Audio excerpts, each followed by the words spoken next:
ఈరోజు మా లంచ్లోకి వంకాయ మసాలా కర్రీ చేసుకున్నాను. ఇదైతే పెద్ద ప్రాసెస్, టైం టేకింగ్ ప్రాసెస్ అనుకుంటూ ఉంటారు. బట్ ఒక్కసారి ఇలా ట్రై చేసి చూడండి. ఈజీగా అండ్ సింపుల్గా టేస్టీగా అయిపోతుంది కర్రీ అయితే. దీనికోసం ముందుగా వంకాయలు ఇలా కట్ చేసి పక్కన పెట్టేసుకొని, ఒక పెద్ద సైజు ఉల్లిపాయ అండ్ 2 టమాటాలు కట్ చేసి పక్కన పెట్టుకొని, స్టవ్ వెలిగించి పెనం మీద ఎండుమిర్చీలు అండ్ పల్లీలు వేయించేసుకోవాలి. అదే పెనంలో 1 టేబుల్ స్పూన్ ఆయిల్ యాడ్ చేసుకొని, ముందుగా కట్ చేసుకున్న ఉల్లిపాయలు కూడా పచ్చి వాసన పోయేంత వరకు వేయించుకోవాలన్నమాట. వేయించుకున్న వీటన్నిటిని చల్లారాక మెత్తటి పేస్ట్లా గ్రైండ్ చేసుకోవాలి. ఈలోపు ఒక 50% ఉడికించుకున్న వంకాయలు కూడా పక్కన పెట్టేసుకోవాలి.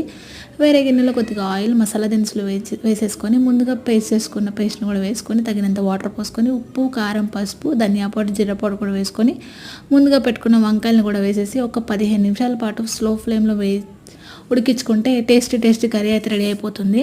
ఫుల్ వీడియో అయితే నా యూట్యూబ్ ఛానల్లో ఉంది, ఒకసారి చూడండి. చూసి ట్రై చేసి ఎలా వచ్చిందో కామెంట్ చేయండి. ఓకేనా?